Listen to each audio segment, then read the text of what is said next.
ওয়াজ করার জন্য না নবীগণ দুনিয়াতে বানাইছে, ওয়াজ করার জন্য দুনিয়াবাসীকে নায়েবে নবীদেরকে বিরাজমান রাখছেন যেই যুগে দুনিয়াতে নবী নাই।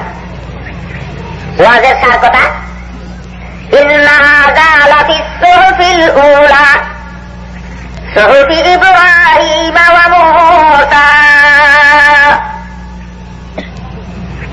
পূর্ববর্তী নবীগণ দুনিয়াবাসীকে যত ওয়াজ করেছেন, পূর্ববর্তী নবীগণের কাছে নাজিলকৃত কিতাবে, আসমানি কিতাবে আল্লাহ যত ওয়াজ করেছেন, হযরত ইব্রাহিম আলাইহিস সালামের কাছে নাজিলকৃত খন্ড খন্ড আসমানি কিতাবে আল্লাহ যত ওয়াজ করেছেন, হযরত মূসা আলাইহিস সালামের কাছে নাজিলকৃত তাওরাত কিতাবে আল্লাহ যত ওয়াজ করেছেন, সকল ওয়াজের সারমর্ম দুই কথা। সকল ওয়াজের সারমর্ম দুই কথা। কি? ওয়াল আখিরাতু খায়রুন ওয়া আবকা। দুনিয়ার জীবনের বুক বিলাস বড় নিম্নমানের, পরকালের বুক বিলাস বড় উন্নত মানের। দুনিয়ার জীবনের বুক বিলাস বড়, দুনিয়ার জীবনের বুক বিলাস ক্ষণস্থায়ী, পরকালের জীবনের বুক বিলাস চিরস্থায়ী। সমস্ত ওয়াজের সারমর্ম দুই কথা। দুনিয়ায় আর পরকালে যে দুইটা পার্থক্য আছে, এই পার্থক্যটাই হইল সমস্ত ওয়াজের সারমর্ম। যার অন্তরে ঢুকতে পারে সেই ব্যক্তি এত বড় বোকা হইতে পারে না। সেই ব্যক্তি ক্ষণস্থায়ী বুক বিলাসের জন্য চিরস্থায়ী বুক বিলাসের ফিকির ছাড়তে পারে না। সেই ব্যক্তি নিম্নমানের বুক বিলাসের জন্য উন্নত মানের বুক বিলাসের কাজ ছাড়তে পারে না। এই সমস্ত ওয়াজের সারমর্ম দুই কথা। এই জন্য বলছিলাম, দুনিয়াতে মানুষ আসছে চিরকাল থাকার জন্য নয়, একটা ডিউটি করার জন্য আসছে। যদি ডিউটিটা করতে পারে তাহলে সে পরকালের চিরস্থায়ী উন্নত মানের বুক বিলাসের যোগ্য বলে প্রমাণ হইতে পারে। দুনিয়াতে মানুষ আসছে শুধু গৃহস্থী করবার লাগি, আর খাইবার লাগি, আর ঘুমাইবার লাগি। দুনিয়াতে মানুষ আসছে শুধুমাত্র এয়ার কন্ডিশন বাড়ি বানাইয়া আরামায়েশ করবার লাগি। দুনিয়াতে মানুষ আইছে শুধু বাচ্চা জন্ম দিবার লাগি, না কোনো ডিউটি পালন করবার লাগি। আপনারা কি ডাকুন? খাইবার লাগি, ঘুমাইবার লাগি, আর বাচ্চা জন্ম দিবার লাগি মানুষের দরকার। মানুষ ছাড়া আর কেউ খায় না, মানুষ ছাড়া আর কেউ ঘুমায় না, মানুষ ছাড়া আর কেউ বাচ্চা জন্ম দেয় না। তাহলে এই তিন কাজের লাগি তো মানুষের দরকার হয়ে যায়। খাইবার লাগি মানুষের দরকার নাই, মানুষ থেকে আরো অনেক বেশি খাইতে পারে এমন অনেক অনেক জীবজন্তু আছে। ঘুমাইবার জন্য মানুষের দরকার নাই, মানুষের চেয়ে আরো বেশি ঘুমাইতে পারে এমন বহু জীবজন্তু আছে। বাচ্চা জন্ম দিবার জন্য মানুষের দরকার নাই, মানুষের চেয়ে অনেক বেশি বাচ্চা জন্ম দিতে পারে এমন বহু জীবজন্তু আছে। তাহলে মানুষ দুনিয়াতে আসার আসল উদ্দেশ্য খাওয়া, এটা বলে মানুষ দুনিয়াতে আসার আসল উদ্দেশ্য ঘুমানি, মানুষ দুনিয়াতে আসার আসল উদ্দেশ্য বাচ্চা জন্ম দেওয়া, না কোনো ডিউটি পালন করা। একটা ডিউটি পালন করা, ওই ডিউটিটা মানুষ ছাড়া আর কেউ পালন করতে পারে না। যে ডিউটি পালনের জন্য আল্লাহ দুনিয়াতে মানুষ পাঠাইছেন, সেই ডিউটিটা মানুষ ছাড়া আর কেউ পারে না পালন করতে। ডিউটিটা কিটা? আল্লাহ পাক রব্বুল আলামিন অন্য আয়াতে বলেন, ইন্নাল্লাহ মুস্তাখলিফুকুম ফিল আরদি ফায়ানজুরু কাইফা তা'মালুন। হে মানুষেরা, দলে দলে পালাক্রমে আল্লাহ তোমাদের দুনিয়াতে পাঠাইতেছেন। একসাথে বানাইতেছেন না পালাক্রমে? একসাথে বানাইতেছেন না দলে দলে বানাইতেছেন?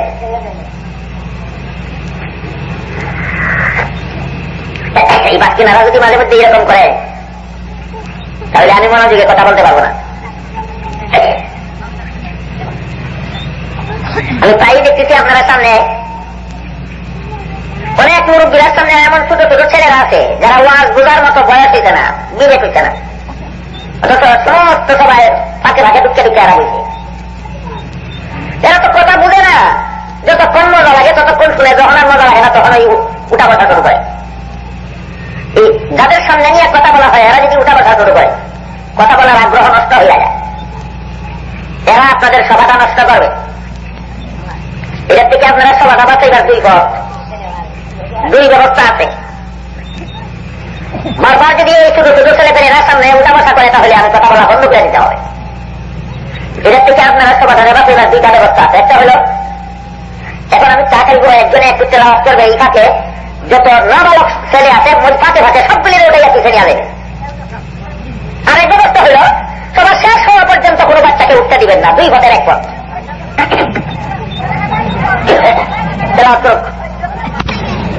যে সমস্ত মুরব্বীরা বয়স করার পিছনে আছেন, আপনারা মেহরবানি করে আগে আসার চেষ্টা করবেন। আর যে সমস্ত নাবালক বাচ্চারা এখনো আগে বসা আছে, যাদের সামনে বসা আছে তারা দায়িত্ব নেবেন, এদেরকে ওয়াজ শেষ হওয়ার আগে উঠতে দিবেন না। পাবেন যার সামনে যে নাবালক বাচ্চা বসা আছে, এখনই তাদেরকে পিছিয়ে দেওয়ার সময় দিয়েছি, যারা এরপরও পিছিয়ে গেছে না, এদেরকে ওয়াজ শেষ হওয়ার আগে উঠতে দিবেন না। এরা যদি উঠা বসা করে তাহলে আমি কথা বলতে পারবো। আপনি নিজেই চিন্তা করে দেখেন, যে লোকটারে সম্বোধন করে আপনি কথা বলেন, সে যদি ভিন্ন দিকে মনোযোগ দেয় তাহলে আপনার কথা বলার কেমন ইচ্ছা থাকবে। এই জন্য অনুরোধ করে বলতেছি, শুধু আজকের জন্য নয়, যে কোনোদিন ওয়াজ মাহফিলে গেলে মুরব্বীরা আগে বলবেন, প্রাপ্তবয়স্করা আগে বলবেন, নাবালক বাচ্চাদেরকে পিছিয়ে বসাইবে।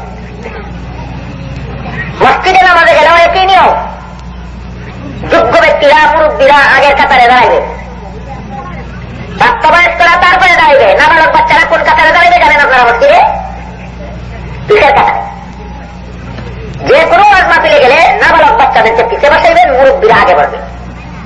মুরব্বীরা পিছিয়ে থাকেন, নাবালকদেরকে আগে বসান, আপনাদেরকে পিছের এই কাতারের সামনে উঠা বসা করবে, সবাই বিশৃঙ্খলা ফিরে থাকবে। বলতেছিলাম, দুনিয়াতে মানুষ আসে খাইবার জন্য, ঘুমাইবার জন্য, আর বাচ্চা জন্ম দেওয়ার জন্য নয়। এগুলির থেকে অবশত করতে হয়, এগুলির দুনিয়ার জীবন রক্ষার স্বার্থে করতে হয়, কিন্তু খাওয়া দুনিয়ার জীবনের আসল উদ্দেশ্য নয়, ঘুমানি জীবনের আসল উদ্দেশ্য নয়, বাচ্চা জন্ম দেওয়া জীবনের আসল উদ্দেশ্য নয়। আসল উদ্দেশ্য একটা ডিউটি, যেটা পালন করার জন্য আল্লাহ দুনিয়াতে মানুষ পাঠান। এই ডিউটিটা কি? আল্লাহ পাক রব্বুল আলামিন শোনান, ইন্নাল্লাহ মুস্তাখলিফুকুম ফিল আরদি ফায়ানজুরু কাইফা তা'মালুন। হে আদম সন্তানেরা, আল্লাহ তোমাদেরকে দলে দলে দুনিয়াতে পাঠান, এক দলের পর আরেক দল, তারপরে আরেক দল, তারপরে আরেক দল দুনিয়াতে পাঠান। না একসাথে পাঠান, না দলের পর দল? সব মানুষকে দুনিয়াতে আল্লাহ একসাথে পাঠাইছেন, না দলের পর দল? এইভাবে দলের পর দল করে আল্লাহ তোমাদেরকে দুনিয়াতে কেন পাঠান? তোমাদের আমল পরীক্ষা করার জন্য। দুনিয়াতে যাওয়ার পরে দুনিয়ার জীবনে যারা নেক আমল করবে, আল্লাহর হুকুম পালন করবে, নবীর তরিকা আমল করবে, প্রমাণ হবে এরা বেহেশতের যোগ্য। আর দুনিয়াতে আসার পরে যারা নেক আমল করবে না, আল্লাহর হুকুম পালন করবে না, নবীর তরিকা আমল করবে না, প্রমাণ হবে তারা জাহান্নামের যোগ্য। কথাটা বুঝে থাকলে বলুন তো, মানুষ দুনিয়াতে কেন আসে? নেক আমল করার জন্য। মানুষ দুনিয়াতে কেন আসে? নেক আমল করার জন্য। যেমন নামাজ একটা নেক আমল, রোজা একটা নেক আমল, কোরআন তেলাওয়াত একটা নেক আমল, আল্লাহর জিকির একটা নেক আমল, দোয়া একটা নেক আমল, দুরূদ একটা নেক আমল, হজ একটা নেক আমল, যাকাত একটা নেক আমল। এই ধরনের বিভিন্ন নেক আমল আছে। মানুষ দুনিয়াতে আসার আসল উদ্দেশ্য নেক আমল করা। তবে কেন খায়? আনুষঙ্গিক কারণে, আসল উদ্দেশ্য না।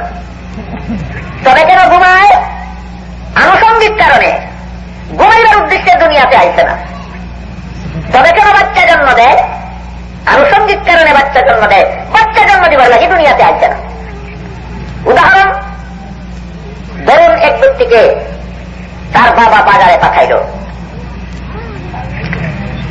চাউল কিনবে, মাছ কিনবে, লবণ মরিচ কিনবে, তরকারি কিনবে, কিনে বাড়িতে নিয়ে আসবে, তারপরে ভাত শাক হবে, খাওয়া দাওয়া হবে, তারপরে ঘুমাইবে। সংক্ষেপে উদাহরণ বোঝার জন্য শুধু চাউলের কথা বলি। একটা ছেলেকে তার বাবা বাজারে পাঠাইল চাউল কিনে নিয়ে আসার জন্য। বাজার থেকে চাউল কিনে নিয়ে বাড়িতে আসবে, পাক হবে, তারপরে খাবে, ঘুমাবে। এরটার বাজারে যাওয়ার একমাত্র উদ্দেশ্য কি? চাল কিনা। বাজারে যাওয়ার পরে যদি বন্ধু বান্ধবের সাথে দেখা হয়ে বন্ধু সালাম করে, সালামের জবাব দেয়, বন্ধু হাল অবস্থা জিজ্ঞাসা করে, হাল অবস্থা কেমন আছে বলে, এটা কি বাজারে যাওয়ার আসল উদ্দেশ্য ছিল না আনুষঙ্গিক? বাজারে যাওয়ার পরে যদি প্রস্রাবের দরকার পড়ে প্রস্রাব করে, এই উদ্দেশ্যে বাজারে গেছিল না আনুষঙ্গিক? বাজারে যাওয়ার পরে যদি পায়খানার দরকার পড়ে পায়খানা করে, এটা কি তার বাজারে যাওয়ার আসল উদ্দেশ্য? বাজারে যাওয়ার পরে যদি তার কোনো বন্ধু তারে চা খাওয়ায়, এটা কি বাজারে যাওয়ার আসল উদ্দেশ্য ছিল? যদি তারা পান খাওয়ায়, এটা কি বাজারে যাওয়ার আসল উদ্দেশ্য ছিল? না, এই সবগুলি আনুষঙ্গিক। ঠিক তেমনি ভাবে দুনিয়াতে মানুষগুলি আসে একটা মাত্র কাজ করার জন্য, সেটা হল নেক আমল। আসার পরে খায় জীবনের উদ্দেশ্য হিসাবে নয়, আনুষঙ্গিক ভাবে। দুনিয়াতে আসার পরে ঘুমায় জীবনের উদ্দেশ্য হিসাবে নয়, আনুষঙ্গিক ভাবে। দুনিয়াতে আসার পরে বাচ্চা জন্ম দেয় জীবনের উদ্দেশ্য হিসাবে নয়, আনুষঙ্গিক ভাবে। এখন যদি ছেলেটা চাউল কেনার জন্য বাজারে গিয়া আনুষঙ্গিক কাজ সবগুলি করল, আনুষঙ্গিক কাজগুলি করতে করতে বন্ধু বান্ধবের সাথে আলাপ সালাপ গল্প গুজব করতে করতে, বন্ধু বান্ধব নিয়ে চাটকলে বসে চা পান করতে করতে, এমনকি বাজারের এক পাশে এক লোকে শ্বাস নাচায়, ডুল বাজায়, গান গায়, তার ডুল বাজানি শুনতে শুনতে, তার গান শুনতে শুনতে, আর তার শ্বাস নাচানি দেখতে দেখতে চাউল কেনার কথা যদি ভুলিয়া যায়, আর এই অবস্থায় যদি বাজার শেষ হইয়া যায়, বাজার রাখা যায়, চাউলের বাজার শেষ, সে শ্বাস নাচানি দেয়, চাউলের বাজার শেষ হয়ে গেছে, সে গান শুনে, চাউলের বাজার শেষ হয়ে গেছে, সে বার্তা শুনে, চাউলের বাজার শেষ হয়ে গেছে, সে বন্ধু বান্ধব নিয়ে গল্প গুজব করে, চাউলের বাজার শেষ হয়ে গেছে, সে চাষতলে বসে চা পান করে। তার বাজারে যাওয়া সার্থক না অনর্থক? অনর্থক। কেন? বাড়িতে আসলে দেখবে তার মা ভাত পাক করে, তার জন্য অপেক্ষা করে, ভাত পাকের কোন উপায় নাই। কথা ছিল চাউল কিনে নিয়ে আসবে, তারপরে খানা পাক হবে, তারপরে খাবে। সে সাপনা পানি দেখতে দেখতে চাউল কিনার কথা ভুলিয়ে গেল, তার ভাত আবার রান্না হবে কিভাবে? ঠিক তেমনি ভাবে একদল মানুষ দুনিয়াতে আসার পর খাইতে খাইতে ইবাদতের কথা ভুলিয়া গেল, জীবনভর ঘুমাইতে ঘুমাইতে কোন কাজে দুনিয়াতে আসছিল সেই কাজের কথা ভুলিয়া গেল। বাচ্চা জন্ম দিতে দিতে আর বাচ্চা লালন পালন করতে করতে কোন কাজের জন্য দুনিয়াতে আসছিল সেই কথা ভুলিয়া গেল। মূল কাজ করলো না আনুষঙ্গিক? আনুষঙ্গিক কাজে বাধা নাই ততক্ষণ পর্যন্ত মূল কাজ ঠিক থাকে,